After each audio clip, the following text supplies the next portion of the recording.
So I was having a lot of trouble with this Final Boss King thing, and I found this Reddit post on the subreddit, and he gives this sort of team suggestion that I was pretty skeptical about using. I know that Green Elaine was pretty good for the original Final Boss King and everything like that, but I was like, I really don't know if this is going to work all that well. And let me tell you, this is the best team you can possibly use as far as I know. Like, there's been a lot of different kinds of stuff that I've seen, people using Green Escanor to sort of ult rush and kill, and all of that sort of stuff. There's people that are using, Assault Mode Meliodas, but honestly, none of them have the same results that I've seen as this one does. This team, I have literally been able to do all of the challenges almost no problem. The biggest one that's an issue is there's one where you have to take less than 400,000 damage. So that one can be pretty annoying, to be honest with you. But overall, they've honestly not been too bad, because I've been able to do them all this, like, day one, nothing too crazy there. The team itself has such good support for this fight. The biggest problem, I think, is going to be if you don't have Green Gother. Honestly, he's just kind of like integral to this, mainly because you need to be able to upgrade your stuff.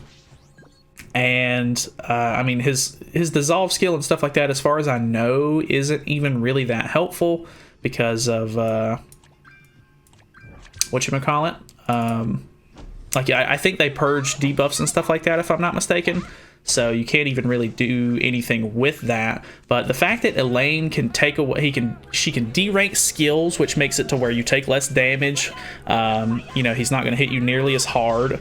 And if you use it at level 2 and you derank a card with it, it'll take away an ultimate gauge.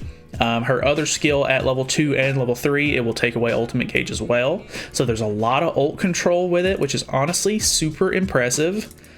Unfortunately, I'm gonna get hit by 2 level 3s here, and there's really nothing I can do about it. But I've got Jillian in the back. That's pretty much what he suggested to use, and she does work. Like, I mean, all of the other teams that I've used for this so far, they take a lot of damage. Like, unfortunately, I gotta relaunch the game. Okay, I think we're back. Anyway, as I was saying, a lot of the other teams that I've used and I've seen people use take a lot of damage.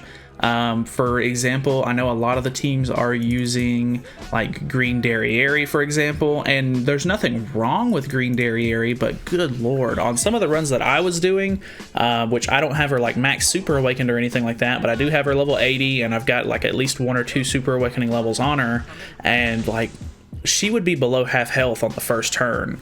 So, like, there's not a whole lot of survivability with those options and stuff like that. And you can see, like, here's going to be 2 gold cards, and I'm taking such small damage, like absolutely minuscule damage, which is insane to me because of how fast the other like teams seem to be dying during this. So I think we're just going to throw out these 2. Unfortunately, your ultimate gauges and stuff like that get reset whenever you move to the next phase, so there's really no saving ultimates. And honestly, the fastest way to get through it is to just use Arthur's ultimate, and you can see 455,000 damage will literally push the phase pretty much no matter how full his HP is. It may not do it at like max HP, and my Arthur is 3 out of 6, so if yours is less than that, you maybe want to try to, get him down a little bit, but, building up to your ultimate level and stuff like that, you're going to probably derank him, or like get his HP down quite a bit as well anyway. So actually, I think what I'm going to do is move these here, and then I think I'm just going to go ahead and attack him and then get my ultimate. Hopefully, last time that I was trying to record this, he pretty much focused down Arthur, which was unfortunate. He'll normally target whoever has the least amount of HP on your team, and I don't know why he was going for Arthur specifically, because I would imagine Elaine normally would have less HP, but maybe there was something that I was doing wrong or weird with that run or something like that. I'm not really sure, but you can see if in the second phase, if he hits you, it'll remove your ultimate. It'll remove an ultimate orb. So let's go ahead and hit with these 2 right here. Just to make sure, and then that should honestly be game. I'm very impressed with this team, honestly. It's so good. It's honestly crazy how well it does. Elaine is honestly like super MVP of this whole team.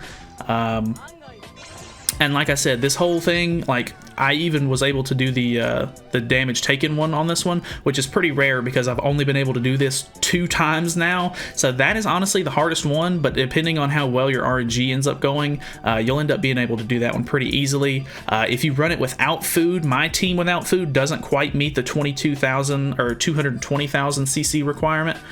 So you'll end up going second if you do this challenge right here, which can be an issue, but like I said, with you taking such little damage, it's really not an issue. So honestly, like, you can get all of these done. I did it all first day. Like, I mean, the event's been out for a couple of hours, obviously, so I'm very impressed. Super big shout outs to him. I'm gonna leave the link down to his Reddit post and everything like that in the description. If you guys want to go over there and, I don't know, give him an upvote or something, or tell him great job, feel free to do that. I didn't want to go over the team and sort of try to take credit for it since it's not my team. It just didn't feel right. So honestly, so much of a shout out to him for, you know, suggesting this, because besides Green Gother, it's very free to play friendly. They gave out this Arthur for free. Elaine is on every used to be on like every banner. She's just very easy to get in general, and then, you know, Jillian is an SR hero that pretty much everybody has, so it's pretty crazy. Like, absolutely destroys this whole challenge. So I have officially gotten all of my challenges done. I'm just going to be farming this up over the next couple of days to try to make sure that I can get the shops and stuff like that cleared out. The biggest thing to note is that the shop does have pretty much a daily limit on how many you can buy on all these items, it seems like, so that's really unfortunate, but there's really nothing you can do about that. So make sure that you're trying to buy at least all of the limits on these items per day, so that way you don't have to worry about not being able to buy them all at one time whenever the event's almost over. So that's kind of just the biggest thing there. But I really hate that they do that. It just doesn't make a whole lot of sense to me. Like, why would you punish people for not playing every single day instead of just like being able to farm it all out at one time and get it over with? Or if you're running behind, just being able to buy it all at the end if you put in the time and effort to get all the points. So I don't know, whatever. Either way, not the biggest fan of this thing, but with that team, it honestly hasn't been like a challenge at all. So that's pretty much it. Thank you guys so much for watching. Feel free to subscribe for more content in the future, and I will see you guys in the next video.